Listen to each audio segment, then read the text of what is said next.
sponsored by the Vermont Humanities Council and hosted by the Saint Albans Museum, so we're very pleased. We hope you'll stay, have some dessert, and enjoy this wonderful presentation. I heard a great story today, Don, about your work with the Vermont Civil War flag collection. So very excited to hear what you have to tell us about Lake Champlain. So thank you for being here. Thank you to the Vermont Humanities Council. Also additional support this evening from People's Trust Company and Hannaford's, as well as a wonderful meal from Nemos and their volunteers. So with that, enjoy. Yeah, it was just a couple of months ago, I get this call from Amy Cunningham from the Vermont Humanities Council saying, can you help me out? And I knew Amy when she was with the Vermont Historical Society. And it's always nice to come here to St. Albans, but it took me a little while to find you in the meal because I didn't know it was upstairs. I'm walking all over the place. Called my wife and said, could you check the Humanities Council? Where is this? Because usually I do that. So wonderful meal, always wonderful company, and this is a great room. Just a couple of things before we officially begin is that after almost 30 years in Rutland, Vermont, I moved to a place called Keysville, New York. It's better known as Osable Chasm.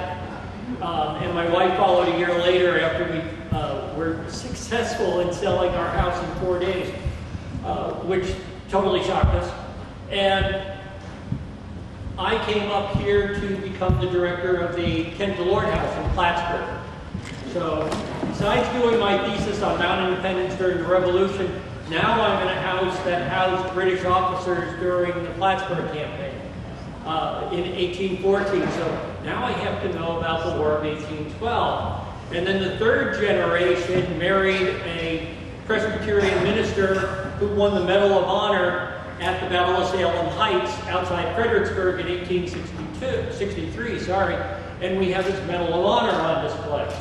So I'm getting a whole layers of history, but one thing's never changed, Lake Champlain. It ties us together, and one thing also has never changed is that in Vermont, you always hear every so often about the 7 points of separation, except in Vermont it's 2.5. The Adirondacks are the same way. So I learned that, but there's a couple of interesting details, is that the second graduate course that I took at UVM was taught by Will Randall, your speaker on July 13th.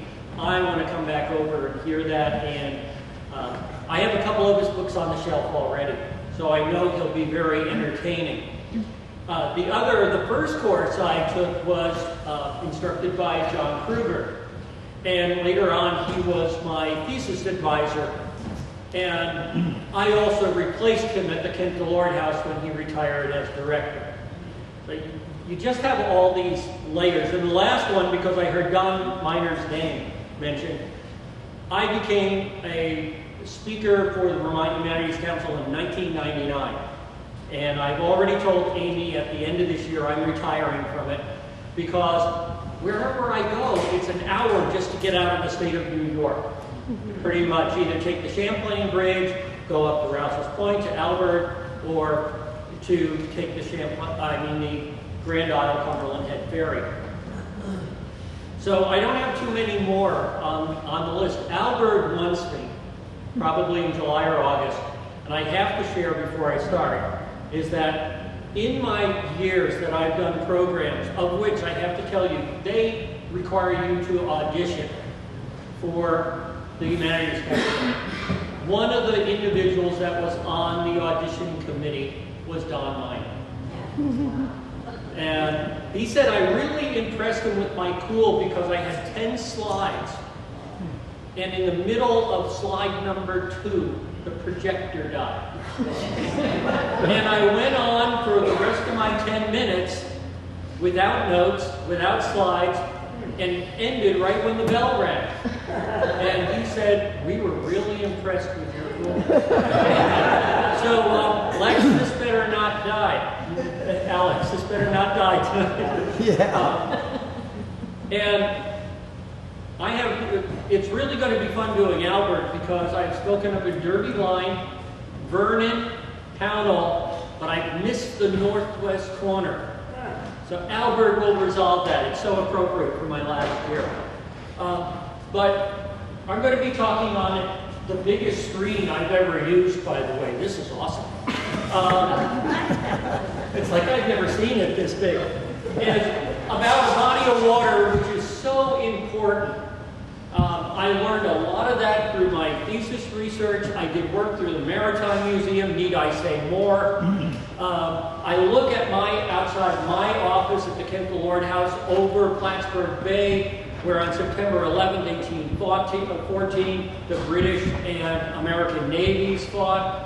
It's very important. So I have one question for you all, and I hope you all are going to get this 100%. Because I pulled this on students, but they're not as knowledgeable yet. They might think so.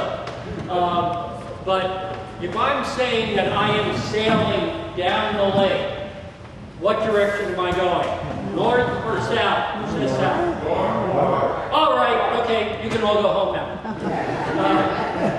Well, let's go through this, and afterwards we can handle some questions. Okay, Ralph David Hill said in his 1976 book, this is a great quote, Lake Champlain is the most historic body of water in the Western Hemisphere, a silver dagger from Canada to the heartland of the American colonies that forged the destiny of France and England in America and of the United States. That sums up this body of water so much. A silver dagger into the interior. And a little bit of geography here is that just to give you an idea of the watershed basin and also the topography, that it covers a wide expanse. I just finished reading a book called The Death and Life of the Great Lakes. I strongly advise it because it's very interesting. You can substitute every time they mention one of the Great Lakes or Great Lakes, just put in the words Lake Champlain. It applies to so many of the problems that they have in a large volume, from zebra mussels to invasive species and alewives and pollution, phosphorus pollution. It's present in this little website. It's an excellent book, and it just came out this year. Okay, some details. 120 miles, widest 12 miles around Burlington, deepest 399 feet. I think we should dig it another foot deeper. 490 square miles, shoreline of 587, and the drainage is 8234 square miles, about the size of Vermont. And a little bit of geological history, like to throw this in, is Lake Vermont, 16,000 to 13,000 years ago, was basically, it was formed because the glacier prevented any other water draining north. They had formed a glacial moraine south of Whitehall, so it didn't flow into the Hudson River. When that started receding, that's when you had the Champlain Sea. It was saltwater based, and that is all proven by the discovery by Zanuck Thompson in the 1840s of what they call the Charlotte whale. And if you ever get on Greenbush Avenue in Charlotte, there's a state historic marker right at the railroad spot where they found it. And then Lake Champlain today is where it finally started receding, and we have our present shoreline. It's very interesting to know, well, you would be all underwater here, gasping for air, and where I am in Keysville, we would also be underwater. It's pretty extensive when you get to it. What we know of the peoples that are here, primarily it's the contact period or a little before, is how they were present in the areas. Very often they say that there wasn't a permanent population here. They've proven differently. They killed animals by using throwing sticks or atlatls. They grew corn. They lived in lodges. They did a lot of fishing with nets. And all of this is proven through archaeology. The contact period, which is when Champlain started showing up, and this is the first time that we get images of the Native Americans, the Abenaki and the Iroquois. And one reason why they think that there was never a permanent Native American population here is because it was constantly in a state of flux. Because there was so much love between the Abenakis and the Iroquois and Mohawk. And you know how I say that also. But then in 1609, this man shows up. We have no idea what he looks like, but a lot of other people think they do. And I always love turning it around about they said that Champlain discovered Lake Champlain, of course, which he did name after himself. But the catch is that how could he discover a body of water that's already was there 10,000 years? The key is turning it around and saying he was the first European to discover Lake Champlain. And it was one incident which really made his mark is that in 1609, he was accompanying with two other Frenchmen a party of Abenaki. They meet Iroquois in the area. I'm just going to say south of Crown Point. Fort Ticonderoga always says it's here. And he was hiding behind the Abenaki, and then they parted their line, and he went forward and he fired and killed 3 chiefs of the Iroquois. Wow. And of course, think about it. These Iroquois have never seen a white man before, and emerging out of this crowd of Abenakis is a man wearing body armor, a beard, probably a feather out of his hat, and he has a gun that spews fire. It's like, I've had a little too much to drink tonight.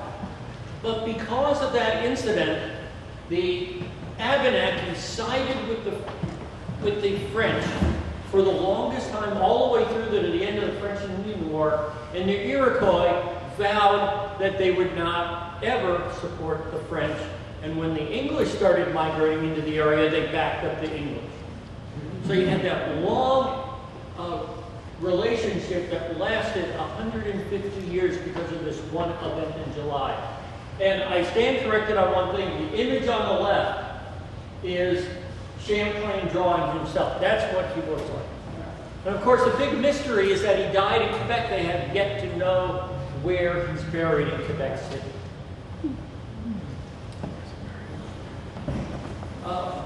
As the French migrated in, they had a total different philosophy than the English, but they wanted to really Christianize the Native American population. And the people that came in, primarily, they were they were all basically called the Black Robes because of what they wore. And one, Father Isaac Jogues, definitely suffered for his time with the Native American when he migrated into or was captured by Iroquois. They crippled his hand, so he had to get special permission later on so he could give communion. And he returned back to the colonies and was subsequently killed by the Iroquois. And other of the Jesuits suffered great hardships and torture and death because the Huron and the Iroquois looked at them as being the enemy. So they sacrificed greatly. Eventually what happened is north of us here is along the Richelieu is the French started erecting small posts, one at Sorel, Chambly, Fort St. Therese. You can see the site of that if you pedal or walk along the Chambly Canal. It's sort of right between Chambly and St. Jean-sur-Richelieu. And that is how they were reaching further south into the Lake Champlain Valley. Last year, St. John's celebrated its 350th anniversary. You probably know Montreal is having a big bash for its 375th. And I had to put this in because last year, of course, was the 350th of the French settling and creating Fort St. Anne on Isle of Man. And the regiment that was celebrating it was the Carignan Chalier, who was the first regiment that was brought over, and there are many Quebecois that can still trace their roots to the original regiment from 1666. Anybody here can do that? Say, all right, congratulations. And things kept on expanding south. The French built a small fort at a place called Chimney Point, which is the eastern terminus of the Champlain Bridge. And they actually have found some of the remains of that when they were building the new bridge. Right around the piers, if you go under the bridge, you can see some of the fort remains. But what are the chances of that not being destroyed in construction? But the French thought bigger and better, and across the lake at a place called Crown Point, they built in 1734 what was called Fort St. Frederick, and it was pretty sophisticated. Who's been to Crown Point? It's well worth a field trip. You can do a nice big loop. And the archaeological remains of Fort St. Frederick are there. The citadel, which you see, is 4 stories tall. It has 3-foot walls, if I got it correct. 3 or 6. They're immense. And they're right on the lake. And the reason why they built this is because the English were beginning to migrate north up from Albany. And they were trying to control a narrow choke point on the lake. And they would also put some troops over at Chimney Point. It's only a 1/4 mile wide there. And it was interesting because the French also started selling off some of the large tracts of property. They built a windmill, and what's really interesting is you notice on the one on the left, all the parcels seem to be very long. They all were giving people some waterfront. And you can still see this along the Richelieu River today, but also if you look at the map on the right, it still exists today in the town of Bridport, Addison, and Canton. Look at the narrow strips that are going from west to east. That's left over from the French settlements 250 years ago. And until I saw this, I wasn't really aware that you could still pick that out. And I was like, this is worthy of a slide. Okay, now one thing I want to focus on a little bit more, which we have a lot of playing up, is that we always hear military, military, military. But yes, the military part on Lake Champlain is important, but what's even more critical is commerce and tourism. So I'm not going to touch on that much King William's and Queen Anne's War, but things started really getting hot and heavy, more or less, on Lake Champlain, really when we get to the French and Indian War. We'll disregard King George's. Most of the time when we had military troop movements in the first 3 wars, they ended up in failures to the English. They just did not have their logistics and their planning models working too well. And I'll give you one example, is that they wanted to bring a whole army from the area of Skenesborough, now present-day Whitehall, and they were all ready, and nobody had thought about boats. They thought, we'll do birch bark. Well, it wasn't the season to take the bark off of the birches, so they didn't do anything for a whole year. So they didn't pass planning too well. But the French and Indian War is the one where a lot of attention occurs on Lake Champlain and Lake George, because George drains into Lake Champlain. 1755, we have the Battle of Lake George down at the southern end. Sir William Johnston becomes a hero of that, and they therefore build something called Fort William Henry. While they're doing that, the French are building a fort called Carillon, which is right where now it's called the Flume or Ticonderoga Creek drains into Lake Champlain. And things go back and forth, more in the favor, unfortunately, of the French, because the French are able to capture Fort William Henry. We have the last of the Mohegans massacre, which is actually blown up a lot more in that movie than actually happened. In 1758, the largest British force in America, British and American colonists decide to attack Fort Ticonderoga, it is a dismal failure with 2,000 casualties in that one span. It doesn't actually happen at the fort. It's just outside of the fort, called what they call now today the French lines. But the following year, they're successful in capturing the fort because the French are now drawn to a threat up in Quebec City and also over near present-day Kingston, Fort Frontenac. So they blow up Ticonderoga, they blow up Fort St. Frederick, and the British can't move down the lake as fast as they want because the French have a very small navy, the British have no vessels. So we're going to see a lesson coming out of this. But while the British are building a brand new fleet at Ticonderoga, they build the largest earthen timber fort in North America. And to give you an idea how big Crown Point is, if you've ever been there, you can drop Ticonderoga inside its crater.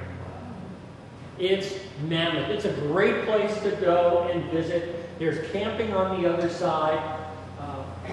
And it just gives you an idea, and the picture on the right, between the ditch that they dug and the high walls, it would have been from the bottom of the ditch to the top of the wall, 40 feet high. And there's some wonderful barracks buildings that are still there. So I call this jokingly a Wickmanism because it goes through the French and Indian War, the American Revolution, and the War of 1812. Whoever controls the lake controls the valley because you have no roads. The interstate highway is Lake Champlain. That is going to, so if you control it, armies can't move against you because you'll blow them out of the water. So that's why the British had to wait almost a year before they went down the Richelieu River and besieged Illinois. They had to defeat or chase down the small French fleet with their vessels. So that's number one. Okay, we jump ahead a little bit. Okay, we had some peace in the valley.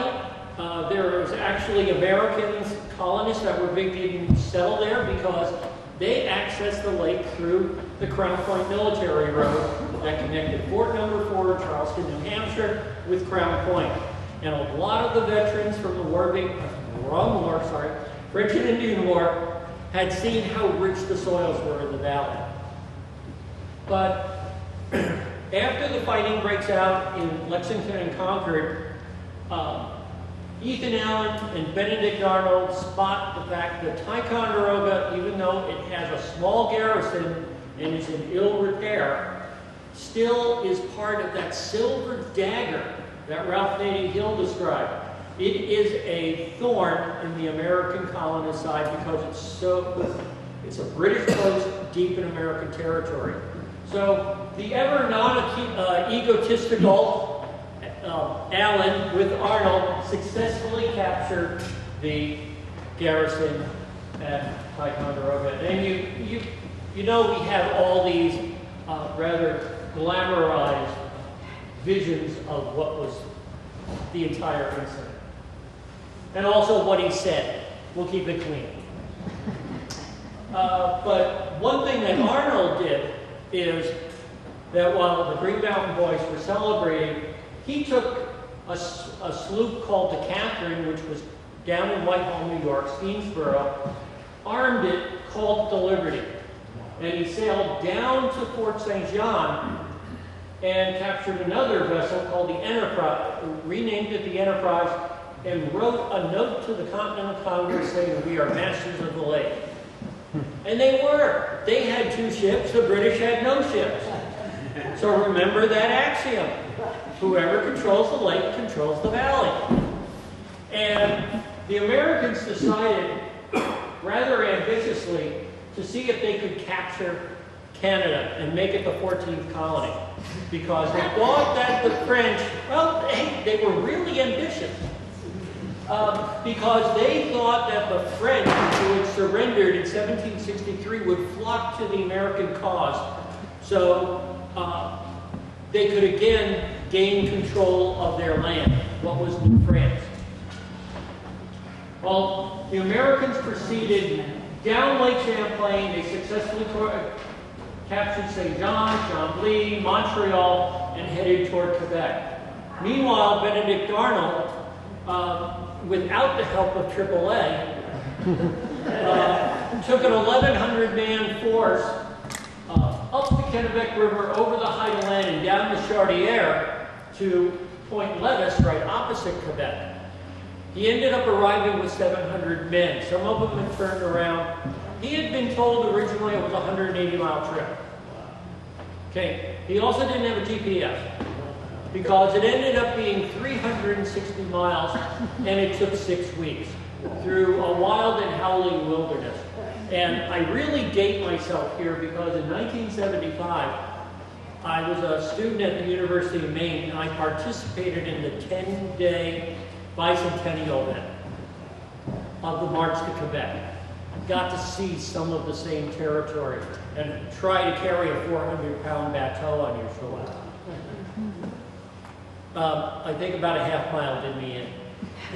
But it's an experience, and because enlistments were running out, they attacked Quebec City. It was a dismal failure, and General Montgomery, who had commanded the forces on Lake Champlain and the Richelieu, was killed. Arnold was wounded, but somehow the Americans besieged the British all through the winter until the ice broke in the St. Lawrence, and then they had to retreat all the way back to a place called Ticonderoga, in an unoccupied height of land, which they renamed Mount Independence.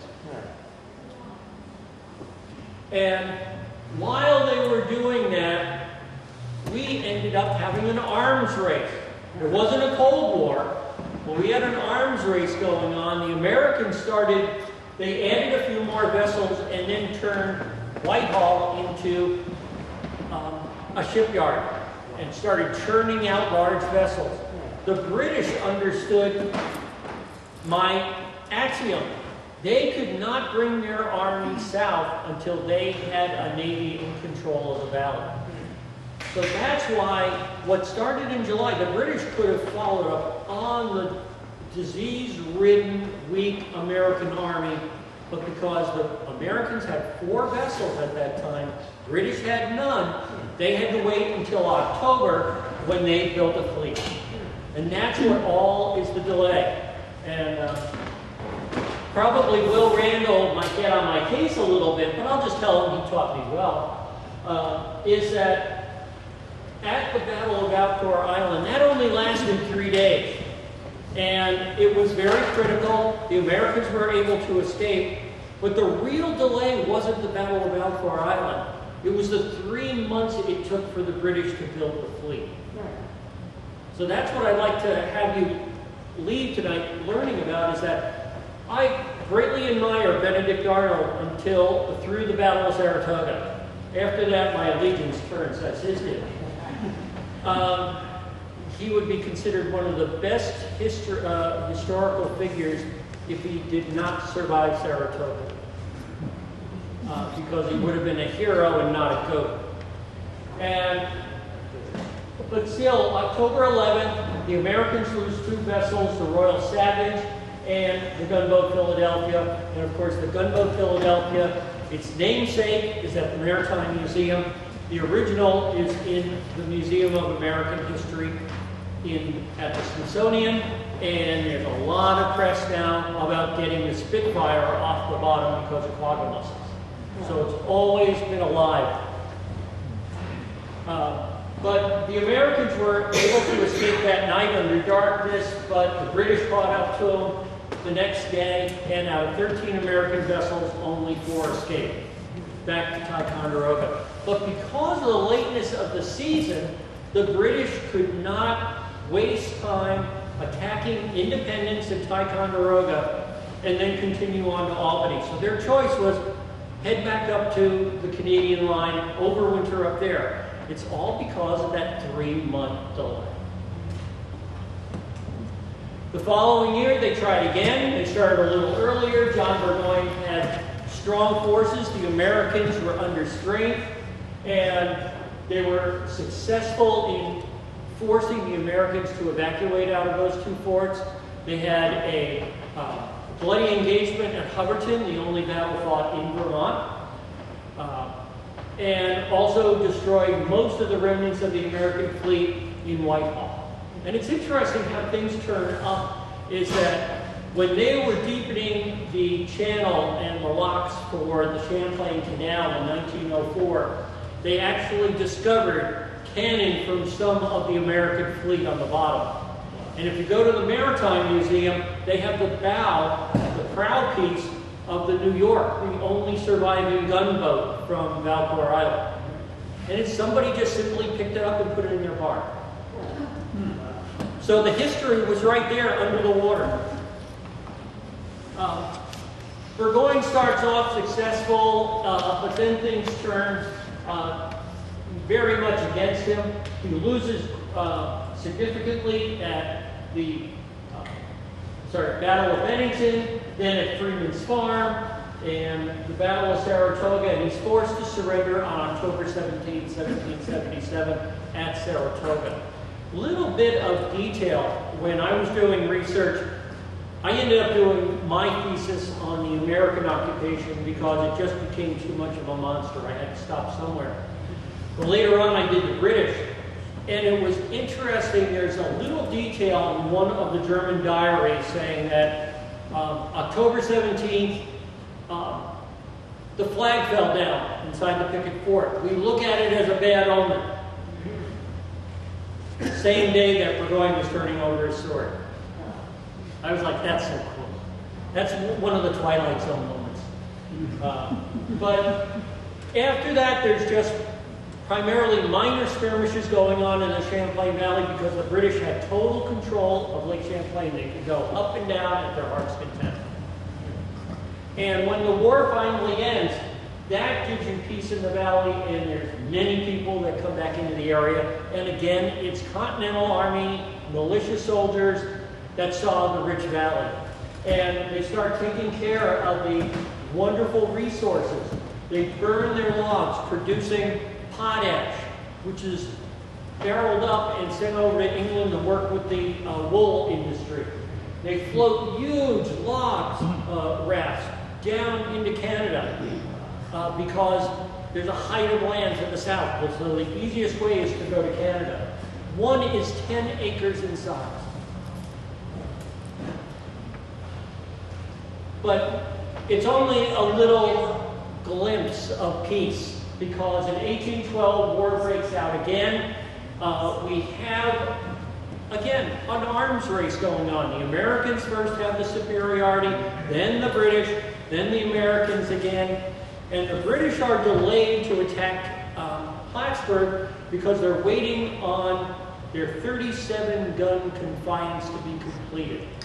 And that's why they didn't really move until early September 1814. And there's a war engagement, a land engagement that occurs. Some of the players that are there are General Prevost for the British, Alexander Macomb, who commanded the American land forces, and Thomas McDonough, who commanded the Navy. And you won't find too often that picture on the right, because that was a gift of Thomas McDonough to Henry Delord of the Kent Delord House in 1822. And that small watercolor is on our wall. It's really cool to have that, knowing that he was also in the house, as was Alexander Macomb. Well, on September 11th, there was both a land battle, and on the lake for 3 hours, there was a naval battle. The British lost. And once those British flags came down, the British Army had no choice to go back up to Canada because they no longer had any chance of controlling the lake. Until they built another fleet, if they ever did, they couldn't do a thing. And that's how it ended. It's really interesting that most of the time, the Battle of New Orleans, with Andrew Jackson and Johnny Horton singing the song, gets all the credit, but Theodore Roosevelt rates this battle much more important. It also doesn't get as much press because somebody's going to burn Washington at the same time. Technology is changing. Right before the War of 1812, a steamboat arrived. And you're going to hear some details that can really make you proud of what happens on Lake Champlain. The steamboat Vermont was the second steamboat in the United States, behind Fulton's Claremont. And I think that's pretty cool. And that's an Ernie Haas painting of showing this, I believe the steamboat is at Virginia. But rather simple machine, but it started changing technology. Also, there was no love lost. The British still didn't trust the Americans, and the Americans didn't trust the British. So the Americans built Fort Montgomery. The first one was, of course, on the wrong side of the border. Then they built the larger one. And the British, to combat that, built Fort Lennox. Fort Lennox is beautiful, and I'm going to give Parks Canada some extra credit this year. If you go on their site, you can get a Discover Pass for their 150th anniversary of Canada that allows you into most of the state parks and historic sites for free for all this year. So rush home. And also you can enter into to win a 7-day trip to Western Newfoundland. All expenses paid. But get that pass now and start going to all these sites within reach, no charge. There, they should give me a few more passes for that. But, you know, eventually, it wasn't until like post-Civil War that they finally started trusting one another.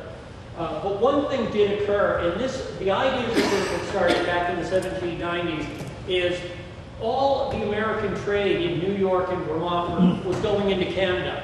And they started wondering about the possibility of making a canal from Whitehall, New York to Albany.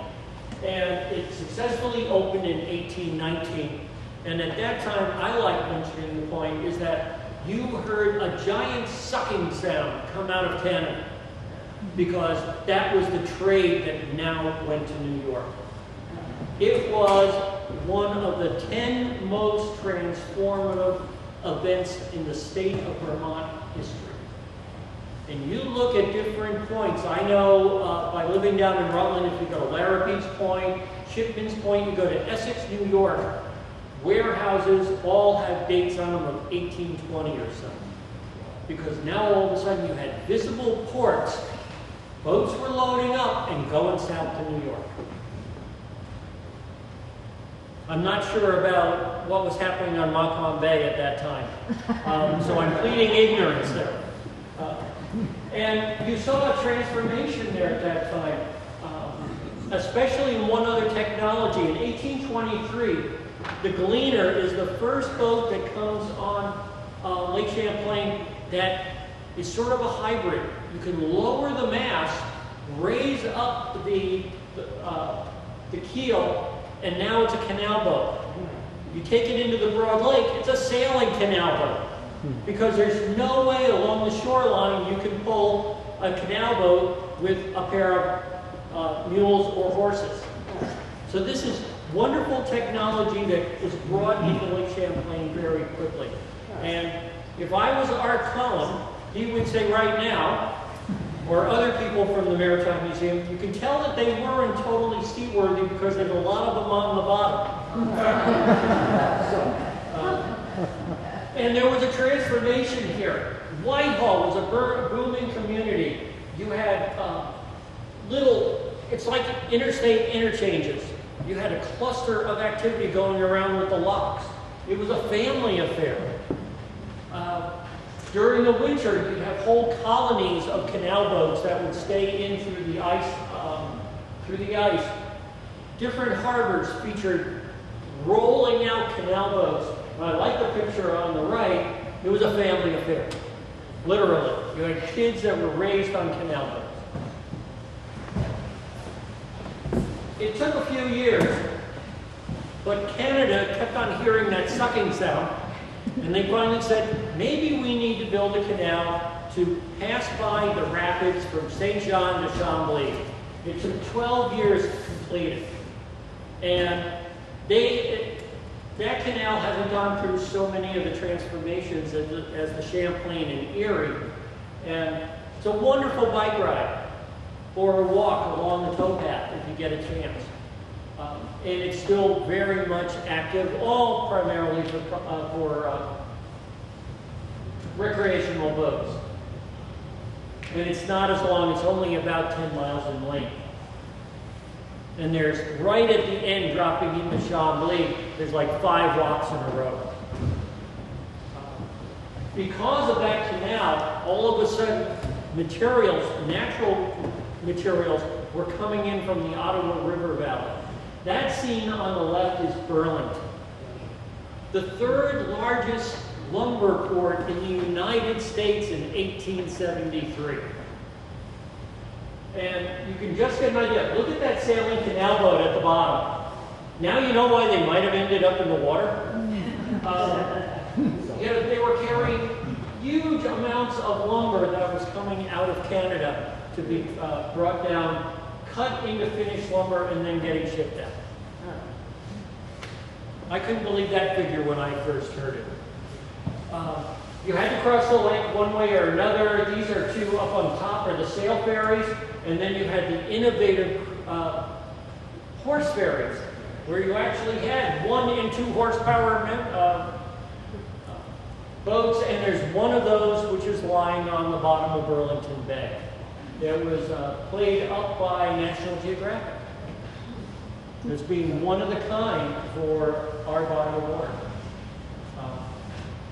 Things changed a little bit.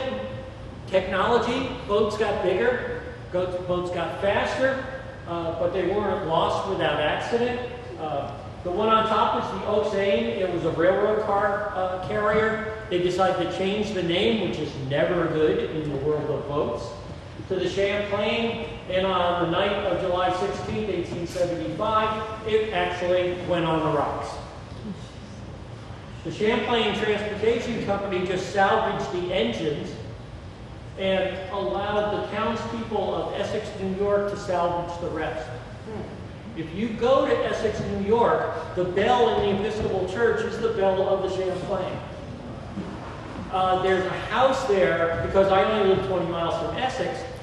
You can look in, and you have a double stairwell which came out of the Champlain inside a house. So there's these wonderful details.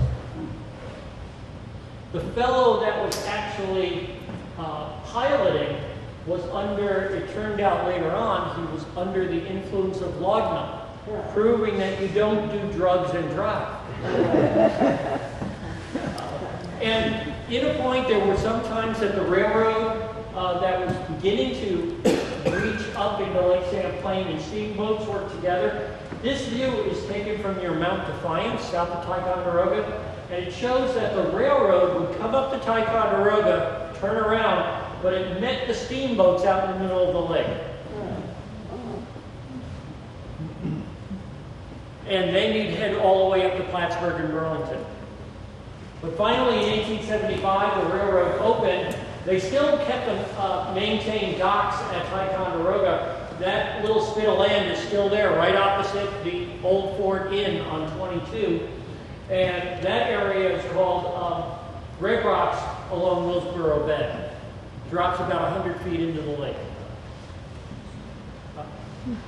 Because people didn't want to hit things, you had many lighthouses open up, and many of these are still there. Some are still in service. I mean, Champlain, the Crown Point one, is that monument that was built in dedicated in 1913, encompasses the lighthouse. You can go down there and walk up inside, and there's a bronze by Rodin on the front of that lighthouse. So if you've never seen The Thinker, but you want to see something by Rodin, simply go to Crown Point. If you're ambitious, from the mainland to Valcour Island is a half-mile paddle, swim if you want to, and you can go inside the Valcour Lighthouse. And these boats weren't small. I really like the picture on the left, figuring those people, those men to be 5.5 to 6 feet tall. Look at the size of the paddle wheel. And these boats were stretching 300 feet long, and they were rather opulent. This is all the Vermont. And they had very excellent menus that plugged your arteries while you were there.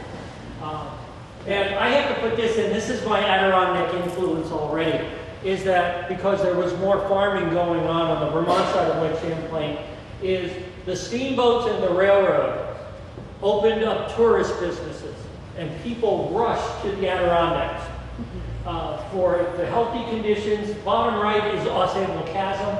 You have fishing on the Adirondack streams and camping experiences in the Adirondacks. And it went, but there's one other odd thing here, is after Newport, after New York, the Lake Champlain Yacht Club is the 3rd oldest yacht club in America. And it's still there. That's the original Burlington Boathouse. And then it was a little smaller, the one on the bottom right. Now it's on Shelburne Bay. But it is still functioning, and you had people with money with substantial boats sailing on Lake Champlain. This is really interesting. This is the Hotel Champlain. It's called Bluff Point. It's south of Plattsburgh. It had its own railroad stop, its own steamboat stop, its own golf course. And for 3 years, William McKinley spent a month there as his presidential White House.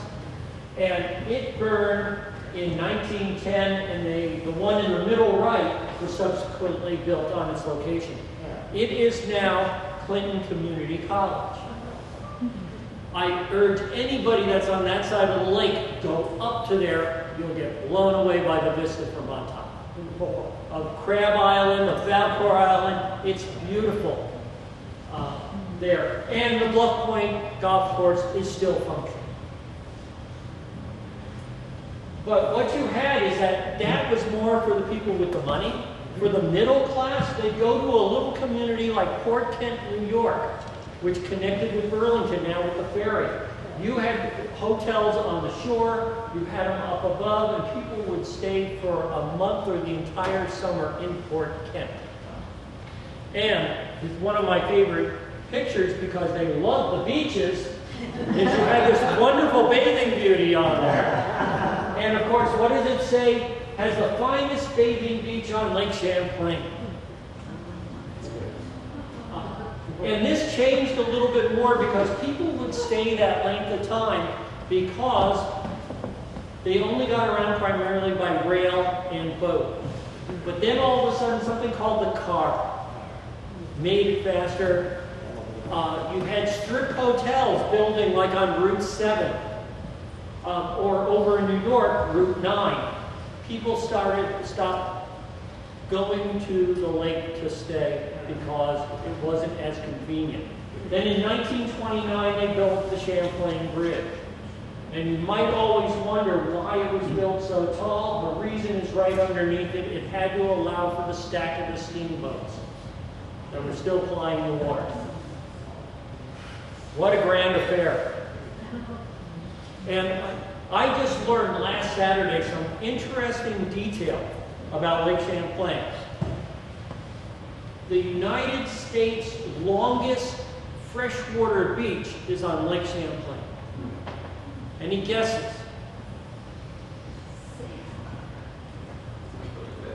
Plattsburgh. Right, from Cumberland Head State Park all the way down is the longest freshwater beach in the United States. I was like, really?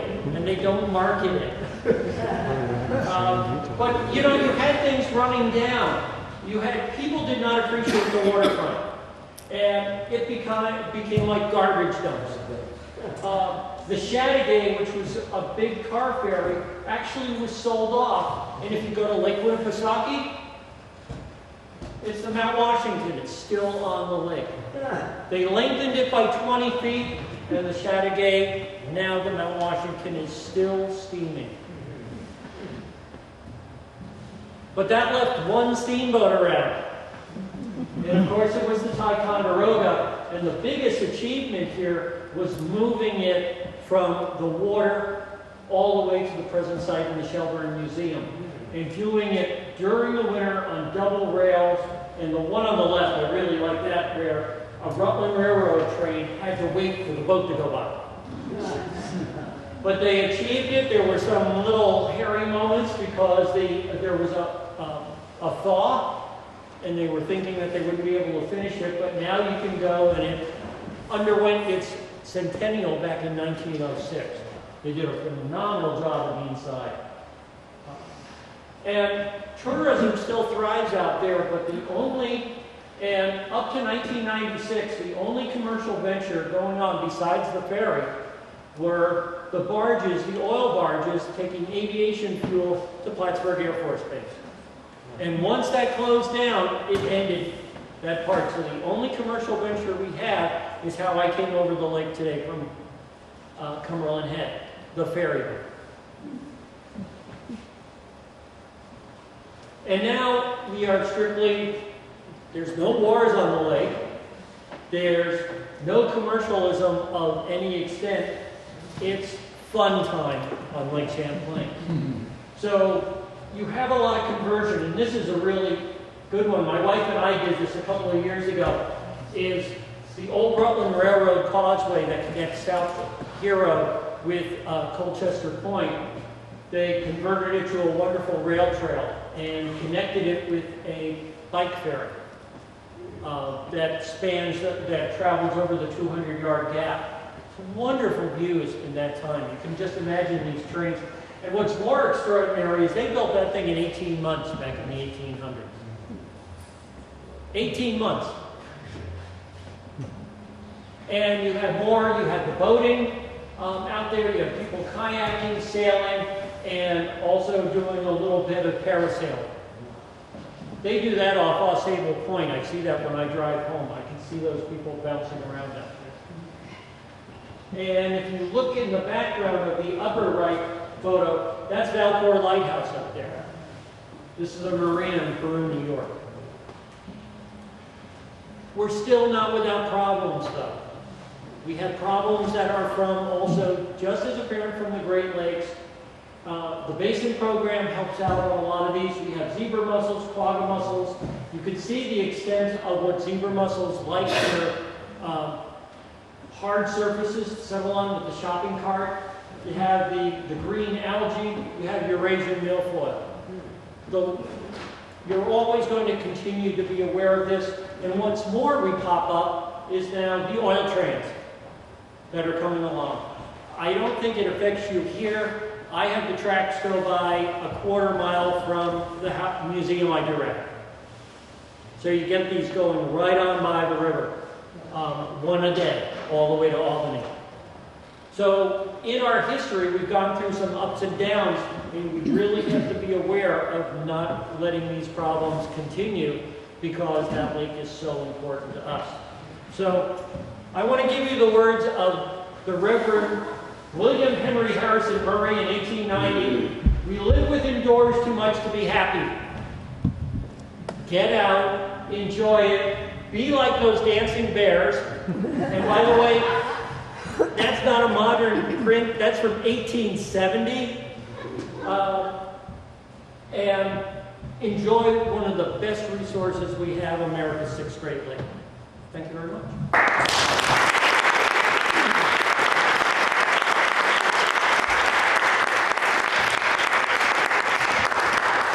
I'll gladly field any questions that you have, or did I fill you all in? Yes? What were they fighting about? Okay, with the French and the English was territory. And the first three weren't as major because they were occurring primarily over French and British territories and other spots.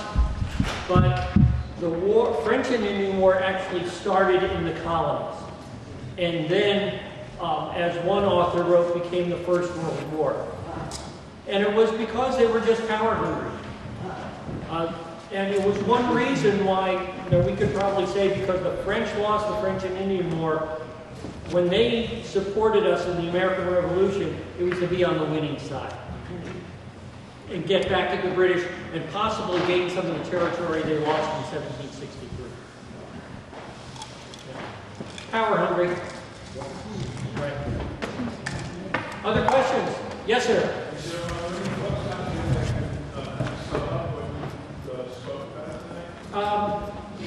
There's a batch. One of the best is called Sails and Steams in the Mountain by Russ Bellico.